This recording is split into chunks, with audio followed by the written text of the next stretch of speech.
আচ্ছা, আজকের এই পৃথিবী আদৌ কি মানুষের, নাকি আমরা কেবল এক অস্থায়ী অতিথি মাত্র? আজকের এই সিরিজটিতে মিলবে ঠিক এমনই কিছু প্রশ্নের উত্তর, যেখানে এক মহামারীর কারণে কয়েক সপ্তাহের মধ্যেই পৃথিবীর প্রায় সব মানুষেরই মৃত্যু ঘটে। তবে বেঁচে যায় ইশ নামের এই ছেলেটি।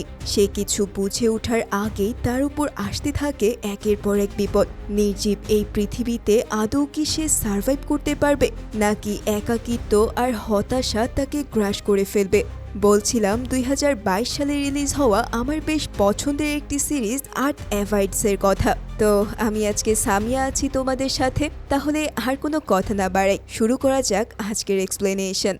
সিরিজের শুরুতেই আমরা উইলিয়াম ইশুড নামের এক তরুণকে দেখতে পাই। একজন জিওলজিস্ট হওয়ায় সে প্রায়শই বিভিন্ন ভূতাত্ত্বিক বিষয় নিয়ে রিসার্চ করে।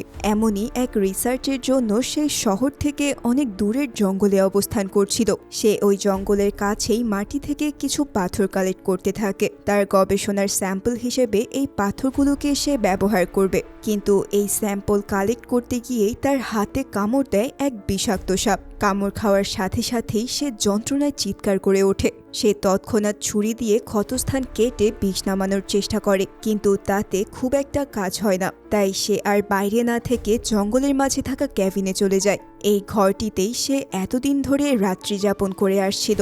ক্যাবিনে আসার পরেই তার ক্রমশ শরীর খারাপ হতে শুরু করে। সাপের বিষের প্রভাব ততক্ষণে তার পুরো শরীরে ছড়িয়ে পড়েছিল। তখন সামান্য পানি পান করেই সে বিছানায় শুয়ে পড়ে। তারপর প্রচণ্ড বিষের যন্ত্রণায় তার শরীর ভারী হয়ে আসে। ফলে কয়েক মিনিট পরেই সে অচেতন হয়ে পড়ে। আর এরপর তার জ্ঞান ফিরে আসে পরদিন সকালে। চোখ খুলেই সে দেখতে পায় তার হাত খুব খারাপভাবে ফুলে গিয়েছে। প্রচণ্ড যন্ত্রণায় সে ভালোভাবে খেতেও পারছে না। তখন সে হঠাৎ দরজার বাইরে কিছু রেস্কিউয়ারের কণ্ঠ শুনতে পায়। লোকগুলো তখন বলছিল এই লোকটা অসুস্থ, আমরা একে রেখেই চলে যাই।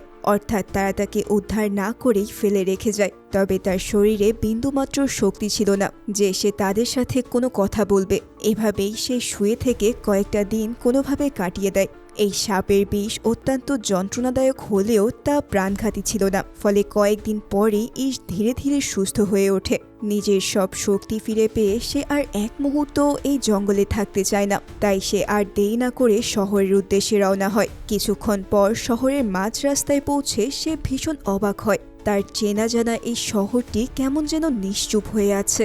রাস্তার সব গাড়িগুলো থেমে রয়েছে, এমনকি চারিদিকে অনেক জিনিসপত্র ছড়িয়ে ছিটিয়ে আছে। তখনই ইশ হঠাৎ একজন মৃত ব্যক্তিকে দেখতে পায়। এই ব্যক্তিটির লাশ রাস্তার মাঝেই পড়েছিল।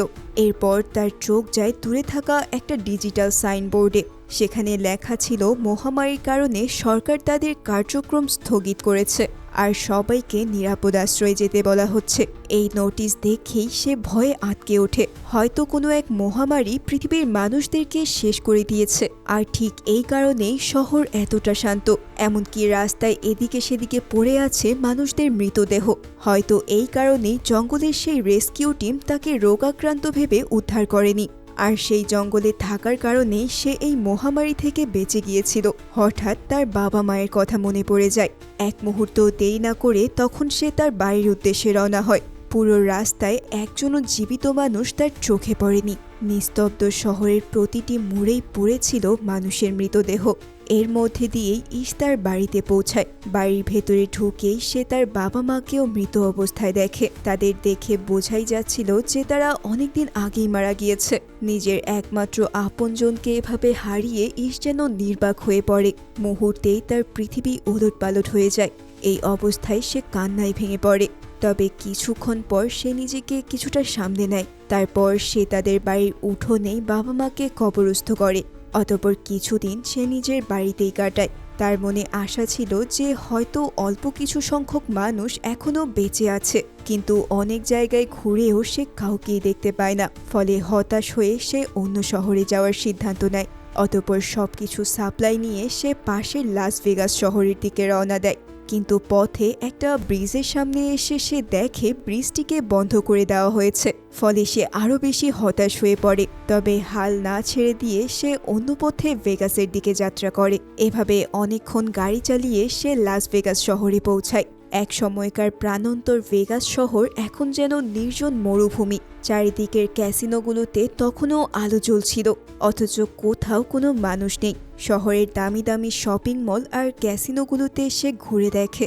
এরপর একটা লাক্সারিয়াস হোটেলের সুইমিং পুলে সে গোসল সেরে নেয়। এই হোটেলের বাড়িই রাখা ছিল সব দামি দামি ব্র্যান্ডের ওয়াইন। এখন আর এগুলো খেতে কোনো পয়সা লাগবে না, তাই সেই ড্রিঙ্কসগুলোকেই ট্রাই করতে শুরু করে। তখন হঠাৎ পেছন থেকে সে একটা নারীর কণ্ঠ শুনতে পায়। প্রথমে সে ভীষণ অবাক হয়ে গিয়েছিল, তবে পরে সে বুঝতে পারে যে অ্যান নামের এই মেয়েটা তার মতোই একজন সার্ভাইভার। সেখানে তার সাথে মিল্টন নামের আরও একজন ছিল। এই শহরে সম্ভবত তারাই একমাত্র ব্যক্তি যারা মহামারীতে মারা যায়নি। এতদিন ধরে তারা এই হোটেলেই দিন কাটাচ্ছিল।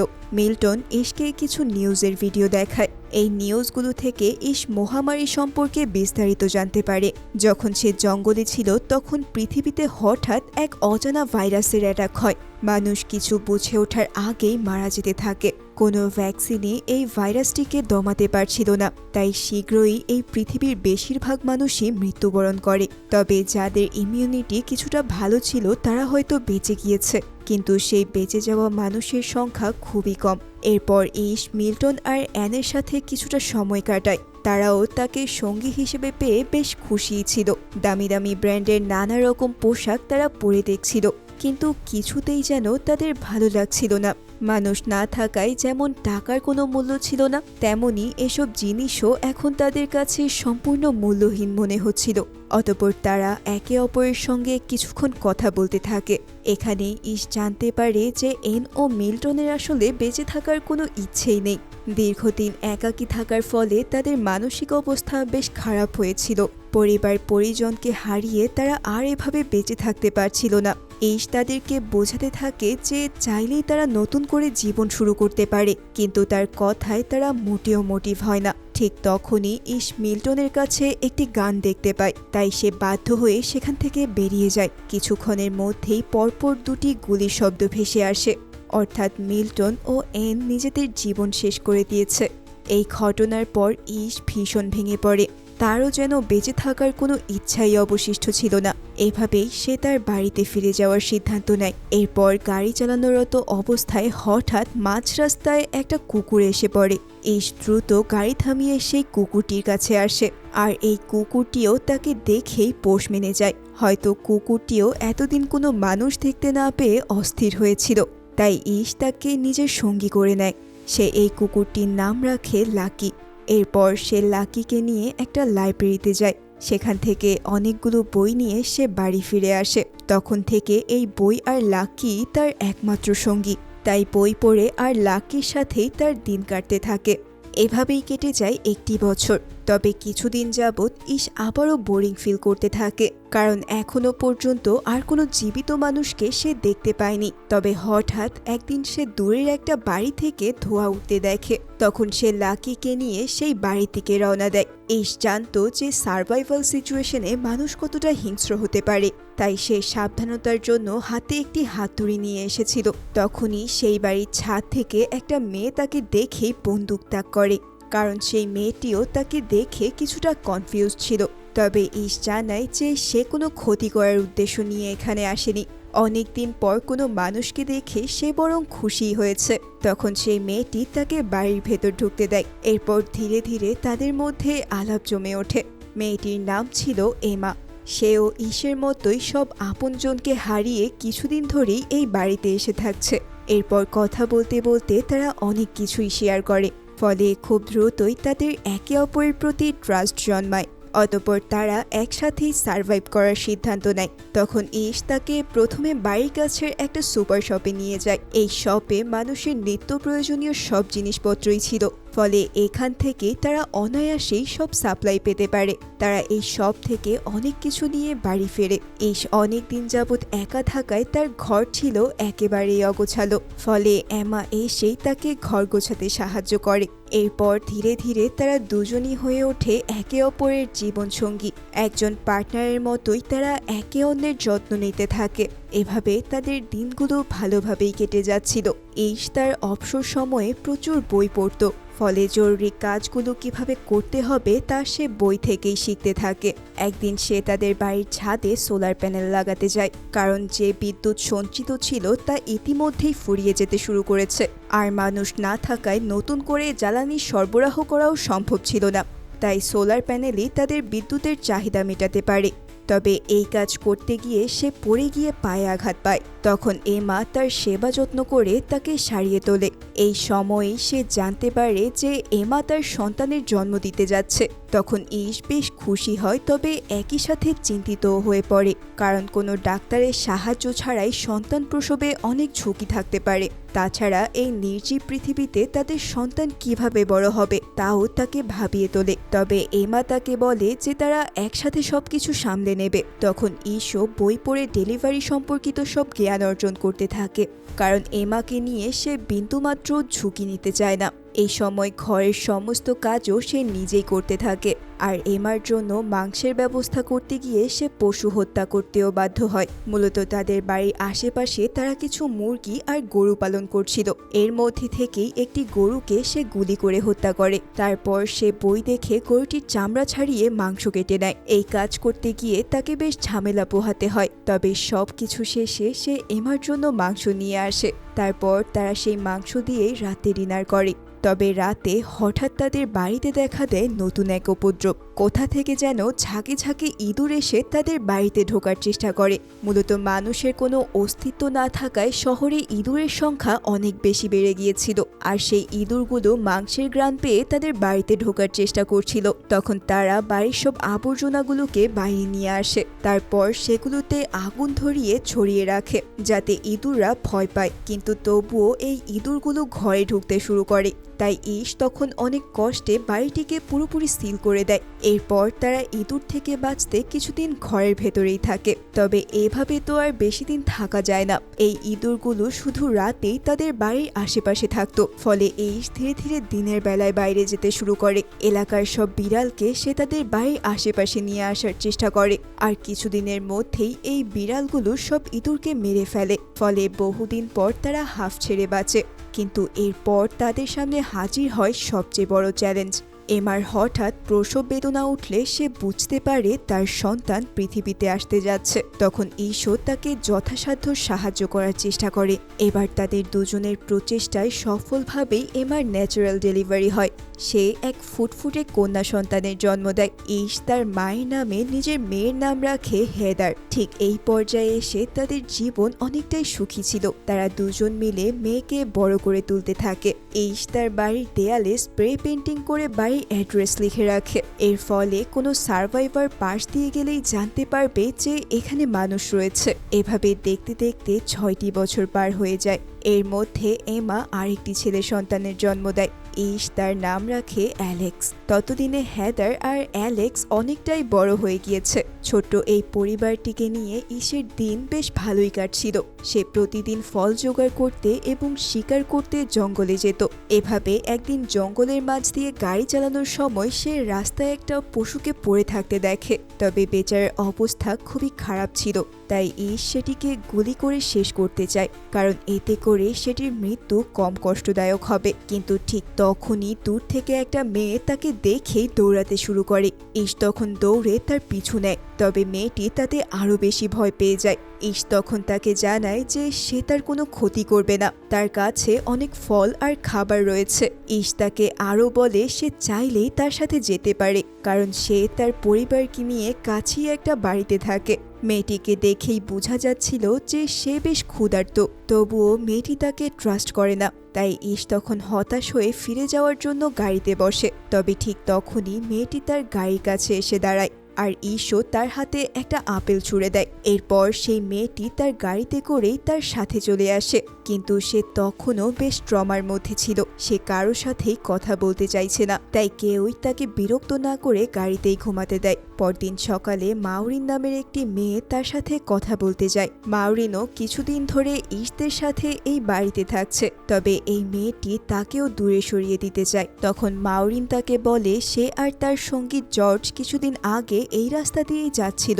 তখন তারা বাড়ির বাইরে একটা অ্যাড্রেস দেখতে পায়। এরপরেই ঈশদের সাথে তাদের দেখা হয়।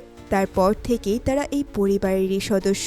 এখানে তারা সবাই আপনজনের মতোই সার্ভাইভ করে, কাজেই কাউকেই ভয় পাওয়ার দরকার নেই। কিন্তু তবুও মেয়েটি তার সাথে ইজি হতে পারে না, তাই মাউরিনো তাকে একা থাকতে দেয়। এরপর সে ওই মেয়েটির ব্যাগ থেকে একটা চিঠি পায়। চিঠি থেকে সে জানতে পারে এই মেয়েটির নাম হলো এভি, আর সেই চিঠিতে এমন কিছু ছিল যা দেখে তার বুক কেঁপে ওঠে। কেন ইভি এতটা ট্রমার মধ্যে রয়েছে তা এই চিঠি থেকেই বোঝা যায়। মাউরিন সবাইকে ডেকে সেই চিঠিটা দেখায়। চিঠিটি লিখেছেন ইভির মা। সেখানে সে লিখেছেন ইভি তার বাবার হাতেই হ্যারেসড হতো এবং সেই নোংরা লোকটি প্রায় ড্রিঙ্কস করে তার সাথে এইসব করত। এভাবেই একদিন যখন সে ইভির সাথে জোর জবরদস্তি করতে থাকে, তখনই তার মা নিজ হাতে তাকে খুন করে ফেলে। আর তখন থেকেই সে ট্রমার ভেতর দিয়ে যাচ্ছে। এই ঘটনার পর থেকেই সে পুরোপুরি নিশ্চুপ হয়ে গিয়েছে।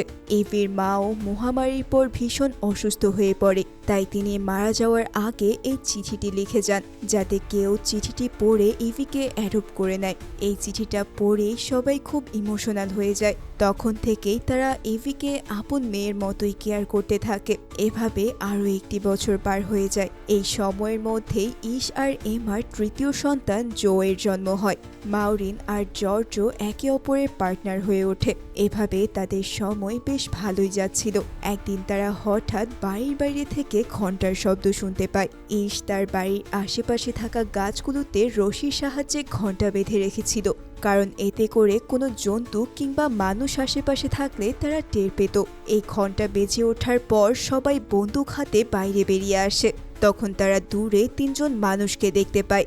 দুই গ্রুপই একে অপরের দিকে বন্দুক তাক করে রাখে। তবে একটু পরেই তারা বন্দুক নামিয়ে ফেলে, কারণ আগন্তুকদের কারোই ক্ষতি করার উদ্দেশ্য ছিল না। এই তিনজনের নাম হলো মলি, জিন এবং এজরা। তাদের সঙ্গে রাফি নামের একটা ছোট্ট ছেলেও ছিল। সে ছিল জিন আর এজরার সন্তান। তারা জানায় যে অনেক দিন ধরেই তারা রাস্তায় হেঁটে বেড়াচ্ছে। এই প্রথম তারা কোনো জীবিত মানুষের দেখা পেয়েছে। অতঃপর ইশ তাদের ভেতরে নিয়ে আসে। সেখানে তারা জানতে পারে মলি পেশায় একজন ডাক্তার ছিল, আর জিন ছিল একজন ফেমাস সিঙ্গার। ইশ তাদেরকে পাশের একটা বাড়িতে থাকতে বলে, তবে এখানে থাকতে হলে তাদের খুব সতর্ক থাকতে হবে, কারণ কোনো মানুষ না থাকায় জঙ্গল থেকে পশুরা প্রায়ই লোকালয়ে চলে আসে। এই সব কিছু জেনেই মলিরা সেই বাড়িতে গিয়ে ওঠে।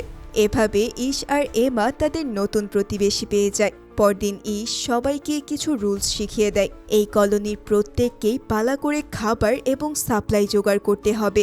এর জন্য তারা সব সময় জোড়ায় জোড়ায় থাকবে, আর জীবজন্তু কিংবা মানুষের আক্রমণ মোকাবেলার জন্য হাতে অস্ত্র থাকতে হবে। এই নির্দেশনাগুলো পেয়ে সবাই খাবার আর সাপ্লাই জোগাড় করতে যায়। সবাই নিজ নিজ সাধ্য অনুযায়ী বিভিন্ন জিনিসপত্র জোগাড় করতে থাকে। তখন মলিও শহরের পরিত্যক্ত হাসপাতালটিতে যায়। সেখান থেকে সে বেশ কিছু ঔষধ আর চিকিৎসা সামগ্রী জোগাড় করে নেয়। ইশ তাকে সির্ফ প্রয়োজনীয় জিনিস জোগাড় করতে বলেছিল, তবে একজন ডাক্তার হিসেবে তার কাছে এগুলোর গুরুত্বই সবচেয়ে বেশি, কারণ যে কোনো মুহূর্তেই বিপদ ঘটে যেতে পারে। এরপর তারা সব সাপ্লাই নিয়ে বাড়ি ফিরে আসে। ঠিক এভাবেই তারা সবাই একসাথে সার্ভাইভ করতে থাকে। এদিকে এভিও ততদিনে সবার সাথে ফ্রেন্ডলি হয়ে উঠেছিল। জিন মাঝে মধ্যেই তাদের সবাইকেই গান গেয়ে শোনাতো, আর এজরা সবাইকে জোকস শুনিয়ে হাসাতে পারত।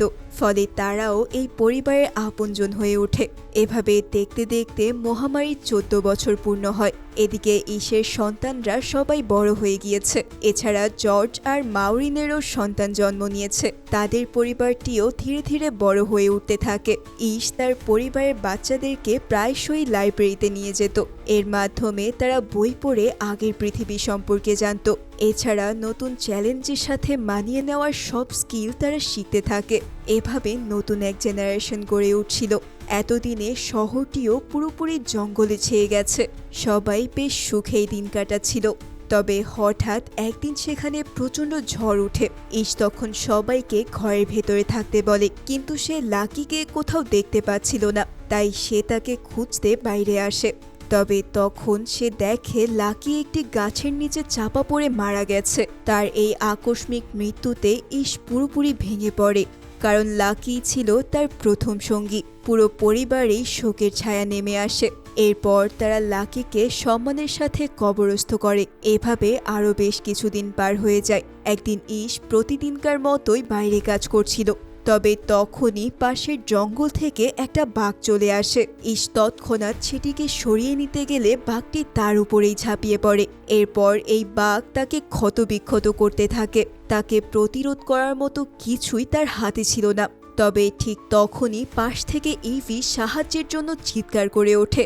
অর্থাৎ প্রায় 7 বছর পর সে এই প্রথম কথা বলতে সক্ষম হয়। তার চিৎকার শুনে সবাই সেখানে এসে পড়লে বাঘটি পালিয়ে যায়। এরপর সবাই মিলে ঈশকে ধরাধরি করে ভেতরে নিয়ে যায়। অন্যদিকে এমা একটি রাইফেল হাতে বাইরে বেরিয়ে আসে।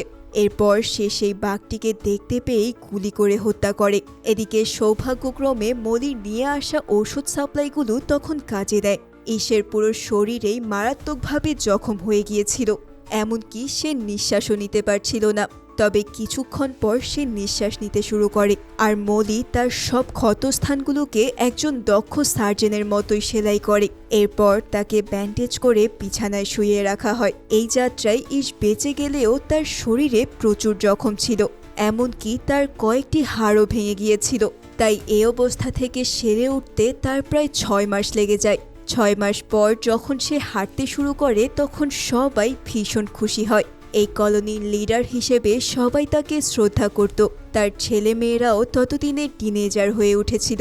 তার মেয়ে হেদার আর এসরার ছেলে রাইফ ইতিমধ্যেই একে অপরের প্রেমে পড়ে যায়। তবে তাদের এই রিলেশনশিপে কেউ বাধা না দিয়ে উল্টো খুশি হয়, কারণ তারা চাচ্ছিল পরের জেনারেশনেও নিজ নিজ পরিবার গড়ে উঠুক।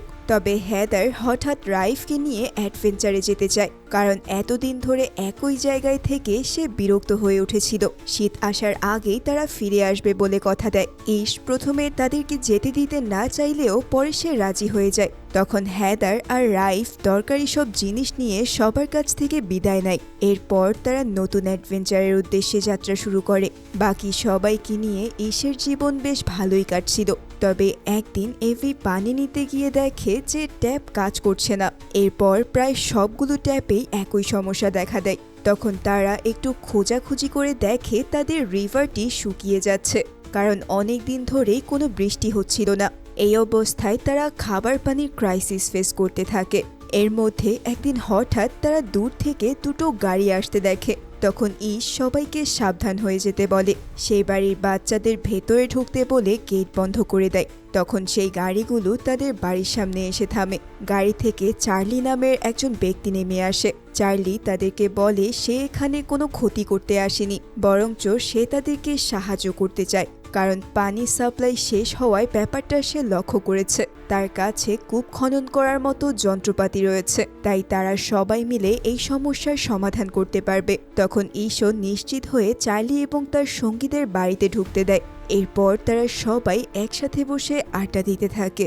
ঈশ চার্লিকে জিজ্ঞেস করে যে কূপ খননের বিনিময়ে তারা কি চায়। তখন চার্লি তাদেরকে বলে তাদের কিছুটা জ্বালানি তেল দরকার, কারণ এখানে তারা বেশি দিন থাকবে না। তারা সব সময় এক শহর থেকে অন্য শহরে ঘুরে বেড়ায়। তখন ঈশও তাদেরকে তেল দিতে রাজি হলে তাদের মধ্যে একটি ডিল হয়। তবে কথার ফাঁকে চার্লি এভির দিকে কেমন যেন অদ্ভুতভাবে তাকাচ্ছিল। এরপর চার্লি আর ঈশ একসাথে শিকারে যায়। তখন সে হঠাৎ ঈশের খুব কাছ দিয়েই গুলি চালায়। এরপর থেকেই চার্লির প্রতি ধীরে ধীরে তার মনে সন্দেহ জন্মাতে থাকে। তবে সে তাকে সরাসরি কিছু বলে না। স্বাভাবিকভাবেই তারা শিকার শেষে বাড়ি ফিরে আসে। এরপর চার্লি তার টিমকে নিয়ে কূপ খননের কাজ শুরু করে। এই কাজে কলোনির সবাই তাকে সাহায্য করতে থাকে, কিন্তু ঈশ চাইছিল না যে সবাই এই একটা কাজেই মনোযোগ দিক, কারণ সে তার ছেলেদেরকে চার্লির কাছ থেকে দূরে রাখতে চাইছিল। কারণ তার মনে হচ্ছিল চার্লির মনে হয়তো কোনো না কোনো ফন্দি রয়েছে, কিন্তু সে ব্যতীত আর কারো মনেই কোনো সন্দেহ নেই। তবুও সে অ্যালেক্সকে চার্লি থেকে দূরে থাকতে বলে, কিন্তু অ্যালেক্স তার উপর উল্টো আরও রেগে যায়। এরপর এমার সাথেও এ নিয়ে তার তর্ক হয়, কারণ এর আগেও সে মলিদের নিয়ে সন্দেহ করেছিল, কিন্তু পরে সেই মলি তার জীবন বাঁচিয়েছিল। তবে ঈশের মনে এবারের অনুভূতিটা অনেকটাই আলাদা, কারণ সে দেখেছে চার্লি কিভাবে এভির দিকে তাকিয়েছিল। কিন্তু এমা এতেও খুব একটা সন্দেহ পোষণ করে না। তাই ঈশ একাই এ ব্যাপারে দুশ্চিন্তা করতে থাকে। এদিকে কূপ খননের কাজ অনেকটাই এগিয়ে যাচ্ছিল। এর মাঝে ঈশের নিজেকে ভীষণ একা মনে হতে থাকে। তাই সে একা একা জঙ্গলে গিয়ে ঘুরে বেড়াতে থাকে, কারণ তার মন থেকে চার্লির ভূত কিছুতেই নামছিল না। সারাদিন বনে ঘুরে সে বাড়ি ফিরতে অনেকটা রাত করে ফেলেছে। এদিকে চার্লি সেই রাতে জিনের কাছে যায়। সে জিনকে একটা ড্রিঙ্কস অফার করে তার সাথে ফ্লার্ট করে, কিন্তু জিন কৌশলে তার প্রস্তাব ফিরিয়ে দেয়, কারণ তার কাছে জর্জ এবং তার সন্তানের গুরুত্ব সবকিছুর চাইতে বেশি। এখানেই আমরা বুঝতে পারি ঈশের সন্দেহ কিন্তু নেহায়াত উড়িয়ে দেওয়ার মতো না। চার্লির আচার আচরণ ক্রমশই সন্দেহ আরো বাড়িয়ে তোলে। তবে বাকিদের মনে তেমন কোনো চিন্তাই নেই। তারা সবাই কূপ খনন নিয়ে প্রচুর এক্সাইটেড ছিল। অবশেষে বেশ কয়েকদিন ধরে ড্রিল করার পর নিচ থেকে পানি উঠে আসে। পানির এই ফোয়ারা দেখে সবাই আনন্দে উল্লাস করে ওঠে। তারা প্রত্যেকেই খুশি মনে পানিতে ভিজতে থাকে। কিন্তু ঈশ তখন চার্লিকে যত দ্রুত সম্ভব এই কমিউনিটি ছেড়ে যেতে বলে, কারণ তাদের ডিল অনুসারে কূপ খনন শেষে চার্লি ফিরে যাওয়ার কথা ছিল। অর্থাৎ সে যে কোনোভাবে তাকে এখান থেকে তাড়াতে চাচ্ছিল। কিন্তু চার্লি তাকে বলে, এই জায়গাটি আমার অনেক ভালো লেগে গেছে, ফলে এখান থেকে আমি এত দ্রুত যাচ্ছি না। তার এই জবাব শুনে ঈশ একটা ধাক্কা অনুভব করে, কারণ সে যা সন্দেহ করেছিল ঠিক সেটাই সত্যি হলো। তার মনে আগে থেকেই সন্দেহ ছিল যে চার্লি এখান থেকে যাবে না। তবে চার্লির এই ডিসিশনে সবাই বেশ খুশি ছিল। কূপ খোঁড়ার পর রাতে তারা একটা পার্টির আয়োজন করে, আর এই পার্টিতে সবাই চার্লির নামে চিয়ার করতে থাকে। দূর থেকে এসব দেখে ঈশ কিছুই বলে না। চার্লি ধীরে ধীরে সবার মন জয় করে নিচ্ছিল, কিন্তু অবশেষে ঈশের সন্দেহই সত্যি প্রমাণিত হয়। একদিন রাতে ঈশ চার্লিকে ইভির ঘর থেকে বেরোতে দেখে। এমনভাবে সে বেরিয়ে আসছিল যা দেখেই ঈশ বুঝে ফেলে ঠিক কী ঘটেছে। তারপর দ্রুত ইভির ঘরে ঢুকে সে তাকে ট্রমাটাইজ অবস্থায় পায়। এরপর মলিও চেক আপ করে জানায় যে ইভি রেপের শিকার হয়েছে। এর ফলে আগে থেকেই ট্রমায় থাকা ইভি আরও বেশি ট্রমায় চলে যায়। ঈশের কথা না শোনার জন্য এমাও নিজেকে ক্ষমা করতে পারে না। তবে ঈশ এখানে ইমোশনাল না হয়ে ধৈর্য ধরে, কারণ তাদেরকে এখন একটা বড় ডিসিশন নিতে হবে। এটা এখন ক্লিয়ার যে চার্লি একটা শিকারী নেকড়ে, তাই আরও কিছু করার আগে তাকে সরাতে হবে। কিন্তু সে এই কলোনি ছেড়ে যাবে এমনটা আশা করাই যায় না। তখন এমা বলে তাদের হাতে কেবল একটাই অপশন আছে, আর সেটা হলো চার্লিকে প্রাণে শেষ করে দিতে হবে। কিন্তু এই সিদ্ধান্ত তাদের নৈতিকতার বিরুদ্ধে, কারণ এত বছর ধরে তারা খুনোখুনি থেকে অনেক দূরে ছিল। তাই প্রথমে মলি আর জর্জ এই সিদ্ধান্তে বিরোধিতা করে, তবে বাস্তবতা বুঝতে পেরে তারাও এতে সম্মতি দেয়। আর সবার ভোট নিয়ে ঈশ চার্লির সাথে দেখা করতে যায়। এখানে চার্লি কিন্তু বুঝে গিয়েছিল কিছু একটা হতে যাচ্ছে, তাই সে একটা ছুরি হাতে তার ভ্যান থেকে বেরিয়ে আসে। তখন ঈশ তাকে শান্তভাবে এখান থেকে চলে যেতে বলে। অর্থাৎ সে খুনোখুনি এড়াতে চেয়েছিল, কিন্তু এর বদলে চার্লি ছুরি হাতে অ্যাটাক করতে যায়। তবে তার আগেই ঈশ একটি হাতুড়ি দিয়ে তাকে আঘাত করে। এরপর সে নিজ হাতে চার্লিকে মেরে ফেলে। যদিও এটা জরুরি ছিল, কিন্তু তবুও এরপর থেকে ঈশ কিছুটা ডিপ্রেসড হয়ে পড়ে। তবে এমা তাকে বোঝায় যে এটা ছাড়া তাদের আর কিছুই করার ছিল না, কারণ এমনিতেও একসময় চার্লি সাপ্লাইয়ের জন্য মানুষ হত্যা করত, আর আজ সে তাদের ক্ষতি করেছে। সে যদি বেঁচে থাকতো তাহলে কাল অন্য কারো ক্ষতি করত। তাই যা হয়েছে সেটা ভুল ছিল না। পরদিন সকালে চার্লির গার্লফ্রেন্ড প্যানি তাকে খুঁজতে আসে। তখন সবাই তাকে জানায় চার্লি আর এই পৃথিবীতে নেই। প্যানি প্রথমে শকড হলেও সে ধীরে ধীরে বলে চার্লি কতটা খারাপ মানুষ ছিল। সে তাকেও এক প্রকার জোর করেই দাসী বানিয়ে রেখেছিল। সে যেখানেই যেত সেখানকার নারীদের প্রতি নজর দিত। তাই প্যানি তাকে মনে মনে প্রচণ্ড ঘৃণা করত। অতঃপর ঈশ আর এমা তাকে এখানেই থেকে যেতে বলে। তারপর দলের বাকিরাও চার্লিকে খুঁজতে আসে। তখন তারাও তার মৃত্যুর খবর পায়। তাদের মধ্যে সাইরাস নামের একজন ছিল চার্লির খুব কাছের বন্ধু। তার মন মানসিকতাও চার্লির মতোই নোংরা ছিল, ফলে সে ছাড়া বাকি সবাই এখানে থেকে যাওয়ার সিদ্ধান্ত নেয়, কারণ তারাও চার্লির উপর খুবই বিরক্ত ছিল। কিন্তু সাইরাস একাই তখন বেরিয়ে পড়ে। তবে কিছুক্ষণ পর সে নিজেই ফিরে আসে, কারণ তার কোথাও যাওয়ার মতো জায়গা ছিল না। তবে এবার ইশ আর তাকে ভেতরে ঢুকতে দেয় না, কারণ সাইরাস চাইলেই চার্লিকে আটকাতে পারত। সে জানতো যে চার্লি ইভিকে হ্যারেস করতে যাচ্ছে, তাই সে যে চার্লিরই মতো তা ইশের ভালোই জানা ছিল। অতঃপর সাইরাস বাধ্য হয়ে অজানার উদ্দেশ্যে রওনা দেয়। এরপর কিছুদিন আবারও খুব স্বাভাবিকভাবেই কাটে। তবে একদিন হঠাৎ ইশের ছেলে জো ভীষণ অসুস্থ অনুভব করে। প্রথমে সবাই ভেবেছিল তার সামান্য জ্বর এসেছে, কিন্তু মলি জ্বরের লক্ষণ দেখে বলে এটা সেই ২০ বছর আগের মহামারীর মতোই লক্ষণ, তাই সবার এখনই সাবধান হওয়া উচিত। এমনকি সে জোকে আলাদা রাখারও পরামর্শ দেয়, কিন্তু ইশ তাতে রাজি হয় না। অন্যদিকে প্যানির শরীরেও একই রোগ ধরা পড়ে। ক্রমে তাদের অবস্থা খারাপ হতে থাকে, আর এই রোগটিও সবার মধ্যে ছড়িয়ে পড়তে শুরু করে। এর মধ্যে একদিন হেদার প্রায় ১ বছর পর পরিবারের মাঝে ফিরে আসে। তাকে পেয়ে সবাই বেশ খুশি হয়, কিন্তু রাইফকে দেখতে না পেয়ে তারা তার কথা জিজ্ঞেস করে। তখন হেদারের অশ্রু দেখে তারা বুঝতে পারে রাইফ আর এই পৃথিবীতে নেই। এদিকে জোর শরীরও খুব খারাপের দিকে যাচ্ছিল, তাই হেদার তার কাছে থাকার সিদ্ধান্ত নেয়। অন্যদিকে ইশ দূরের এক হাসপাতাল থেকে ঔষধ আনতে বেরিয়ে পড়ে। অর্ধেক পথ গাড়ি আর অর্ধেক পথ প্রাণপণে সাইকেল চালিয়ে সে সেখানে পৌঁছায়। এরপর সেখান থেকে অনেকগুলো ঔষধ কালেক্ট করে সে দ্রুত ফিরে আসে। অন্যদিকে হেদার সবার কাছে রাইফের মৃত্যুর ঘটনার বর্ণনা করে। সবার কাছ থেকে বিদায় নেওয়ার পর তারা ক্রমাগতই ট্রাভেল করছিল। এই সময় তারা ঘুরে ঘুরে বেশ কিছু সুন্দর জায়গা এক্সপ্লোর করে, কিন্তু অনেকদিন এভাবে ঘুরেও তারা কোনো মানুষের দেখা পায়নি। একদিন তারা একটা বনের ধারে তাঁবু গেড়ে রাত কাটানোর প্রস্তুতি নিচ্ছিল। তখন হেদার তাদের তাঁবুর পাশে একটা ঔষধি গাছ দেখতে পায়। এই গাছের কথা সে জোর কাছে অনেকবার শুনেছে। প্রায় সকল রোগেই এই গাছটি ঔষধ হিসেবে কাজ করে, তাই হেদার রাইফকে গাছের কিছু পাতা কালেক্ট করতে বলে।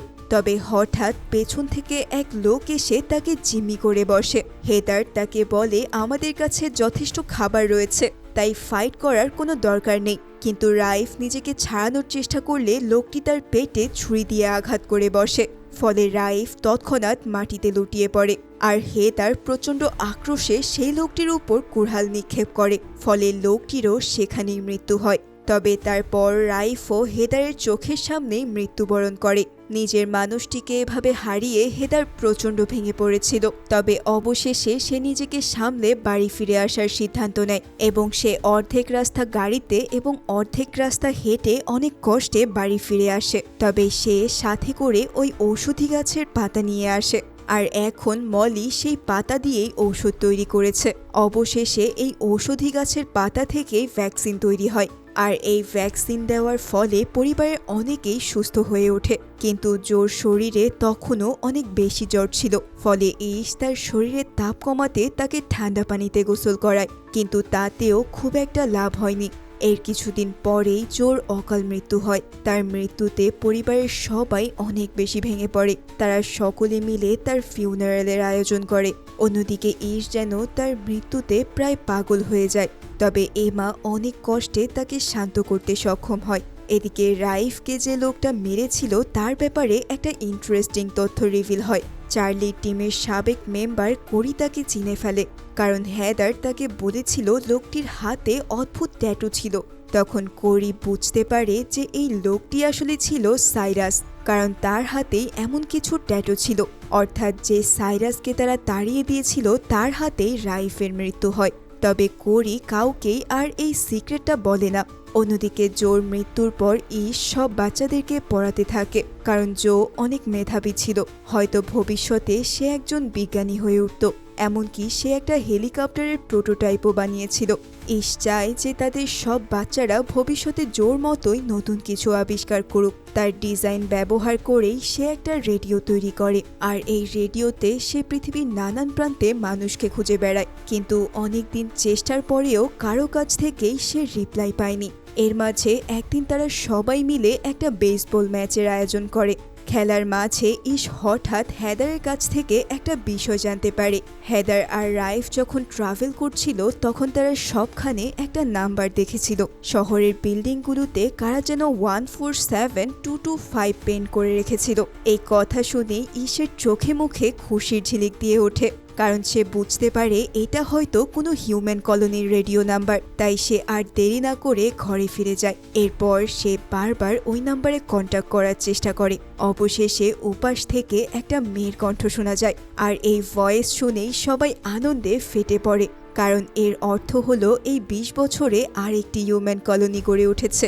এই নতুন মানুষদের সাথে কন্ট্যাক্ট করতে পেরে সবাই বেশ খুশি হয়। তবে চার্লির ঘটনা থেকে সবার মনেই ভয় ঢুকে গিয়েছিল, কিন্তু এদের সাথে কথা বলে তারা বুঝতে পারে এই মানুষগুলোও খুবই ভালো। তাই ইশ তাদের সাথে দেখা করার সিদ্ধান্ত নেয়। অবশেষে 20 বছর ধরে সার্ভাইভ করা দুটি হিউম্যান কলোনির দেখা হয়। এরপর আমরা আরও 30 বছরের পরের দৃশ্য দেখতে পাই। ততদিনে মহামারীর 50 বছর পূর্ণ হয়েছে। এত বছর ধরে মানুষের সংখ্যা ধীরে ধীরে বাড়তে শুরু করেছে, আর এই পৃথিবীতে শুরু হয়ে গেছে মানবজাতির নতুন পথ চলা। পুরনো সার্ভাইভারদের হাত ধরে গড়ে উঠেছে নতুন জেনারেশন। আমরা দেখতে পাই ইশ তার নাতি জ্যাকের হাত ধরে হাঁটছে, অর্থাৎ তার হাত ধরেই এসেছে একটা সম্পূর্ণ নতুন জেনারেশন। পূর্ববর্তী মানুষদের পরিণতি থেকে শিক্ষা নিয়ে এই জেনারেশন হয়ে উঠেছে পৃথিবীর প্রতি দায়িত্বশীল। তাদের হাত ধরেই পৃথিবীতে টিকে থাকবে মানব সভ্যতা। এবং ফাইনালি এই মুহূর্তটির মধ্যে দিয়ে এই অসাধারণ সিরিজটিও এখানেই শেষ হয়। তো তোমাদের কাছে আজকের ভিডিওটি কেমন লাগলো আমাকে জানাতে ভুলো না। আর হ্যাঁ, 50কে সাবস্ক্রাইবার উপলক্ষে আমি কি একটা কিউএনএ ভিডিও বানাবো নাকি লাইভে আসবো আমাকে কমেন্ট করে জানিও। তাহলে আজকের ভিডিওটি এই পর্যন্তই। আশা করছি খুব শীঘ্রই তোমাদের সাথে দেখা হবে নতুন কোনো ভিডিওতে। ততক্ষণ পর্যন্ত তোমরা সবাই অনেক বেশি ভালো থেকো। ধন্যবাদ সবাইকে।